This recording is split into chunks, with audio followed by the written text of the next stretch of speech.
کیا آپ افلاطون کے ایک طلسماتی شہر کے بارے میں جانتے ہیں؟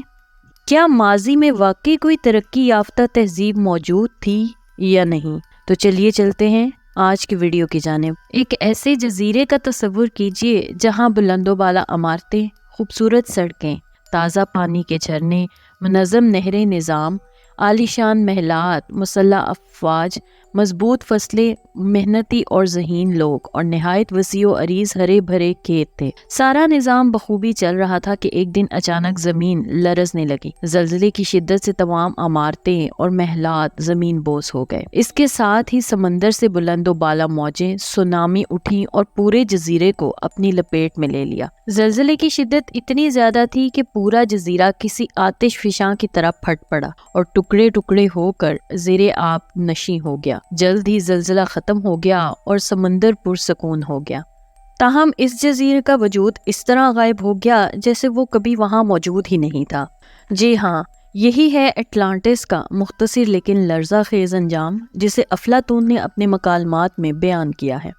آج ہم اس گمشدہ تہذیب کی تلاش کے لیے کی گئی کوششوں کا جائزہ لینے جا رہے ہیں۔ اگرچہ اٹلانٹس کی باقیات تلاش کرنے کے لیے بلا مبالغہ سینکڑوں کوششیں کی جا چکی ہیں، لیکن حال ہی میں ٹھوس سائنسی بنیادوں پر کام کیا گیا ہے اور چند ایسے شواہد دریافت ہوئے ہیں جن کے بارے میں ماہرین پر امید ہیں کہ یہ اٹلانٹس سے متعلق ہو سکتے ہیں۔ افلاطون سقراط کا شاگرد اور ارسطو کا استاد تھا۔ مزے کی بات تو یہ ہے کہ اٹلانٹس کے نظریے کو افلاطون کے شاگرد ارسطو نے سرے سے ہی تسلیم نہیں کیا تھا۔ اٹلانٹس کا شہر ایک جزیرے کے عین درمیان میں تھا اور موجودہ پیمانوں کے حساب سے یہ ایک ہموار سطح پر 17 کلومیٹر کے رقبے پر محیط ایک دائرے کی شکل میں بنایا گیا تھا۔ مرکزی شہر کے گرد ایک دائری نہر تھی جس کے بعد زرخیز زمینوں پر مشتمل ایک وسیع قطع ارضی تھا۔ اس کے باہر ایک نہر تھی جس کا مقصد دریاؤں اور پہاڑی جھرنوں سے آنے والے پانی کو جمع کرنا تھا۔ اس کے بعد خشکی کا ایک اور ٹکڑا تھا۔ سب سے بڑے اور بیرونی حلقے کے گرد ایک بہت بڑی فصیل تھی جو بیرونی حلقے سے 5.5 میل دوری پر ایک دائرے کی شکل میں تھی۔ خشکی اور پانی کے درمیانی رابطے کے لیے 100 فٹ چوڑے پل تھے۔ شہر کے عین درمیان میں مرکزی پہاڑی کی چوٹی پر بادشاہ کا عالیشان محل تھا اور اس کے گرد ایک حفاظتی دیوار تھی۔ اس کے گرد بھی ایک دائری نہر تھی، یعنی پانی اور خشکی کے دائرے بنے ہوئے تھے۔ افلاطون کے مطابق اٹلانٹس کے لوگ بہت طاقتور اور شریف النفس تھے اور یہ جزیرہ قدرتی وسائل سے مالا مال تھا۔ اٹلانٹس کی تہذیب افلاطون کے زمانے سے 9000 سال قبل یعنی آج سے تقریباً 11400 سال قبل موجود تھی۔ افلاطون کے بقول اٹلانٹس کا جزیرہ بحیرہ اوقیانوس اٹلانٹک اوشن میں ہرکولیس کے ستونوں آبنائے جبرالٹر کے مخالف سمت میں موجود تھا۔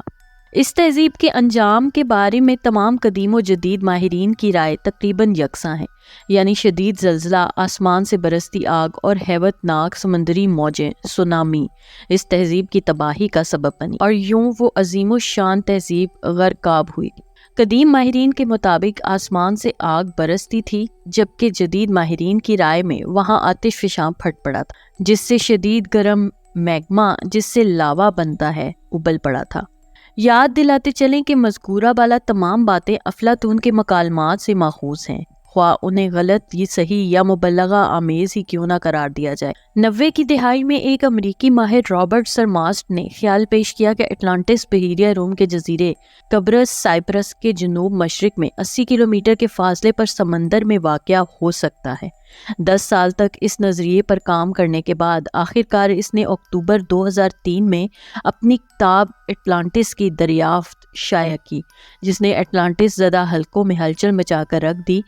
اپنے مذکورہ دعوے کے حق میں سر ماسٹ نے کم و بیش 50 ایسے نکات بیان کیے جس کے ذریعے اس نے اپنے نظریے میں مکالمات افلاطون سے مماثلت ثابت کرنے کی بھی کوشش کی۔ اس کتاب کو حیرت انگیز پذیرائی ملی اور اسے علمی حلقوں میں بھی سراہا گیا۔ خوش قسمتی سے اس کتاب کی اشاعت کے کچھ عرصے بعد ہی سر ماسٹ کو اس علاقے کا تفصیلی سائنسی تجزیہ کرنے کا موقع مل گیا۔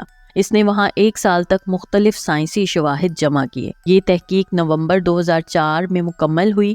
ان حاصل کردہ نقشوں کے ذریعے اس کے نظریات کو خاصی تقویت ملی، کیونکہ ان نقشوں میں ایسے کئی تعمیراتی ڈھانچے دکھائی دیے جو انسانی ہنرمندی سے ہی ممکن ہو سکتے تھے۔ یہ ڈھانچے، کھنڈرات اور دیوار سمندر میں 1500 میٹر کی گہرائی میں پائی گئیں۔ اب وہ مطلوبہ جگہ پر ایک ریموٹ کنٹرول گاڑی بھیجنا چاہتے ہیں جو ان مقامات کی نہایت قریب سے حقیقی تصویریں بنا سکے یا لوگوں کو دکھایا جا سکے کہ یہ واقعی اٹلانٹس کی باقیات ہیں۔ بہرحال اس وقت اٹلانٹس کے متوقع مقامات میں رابرٹ سرماسٹ کا تجویز کردہ مقامی قبرص اور ڈاکٹر مارک اندرے کا جزیرہ ابساٹل میدان میں ہے، اور ان کے بارے میں تحقیق ابھی تک جاری ہے۔ ہو سکتا ہے کہ کوئی نیا جزیرہ میدان میں آ جائے، تب مزید تک آپ بھی ہمارے ساتھ انتظار کیجیے۔ اس طرح کی مزید دلچسپ ویڈیوز دیکھنے کے لیے دیکھتے رہیے میرے چینل کو لائک، سبسکرائب اور شیئر ضرور کیجیے، اور ساتھ ہی ساتھ بیل آئیکن کو بھی دبا دیجیے۔ شکریہ۔ اللہ حافظ۔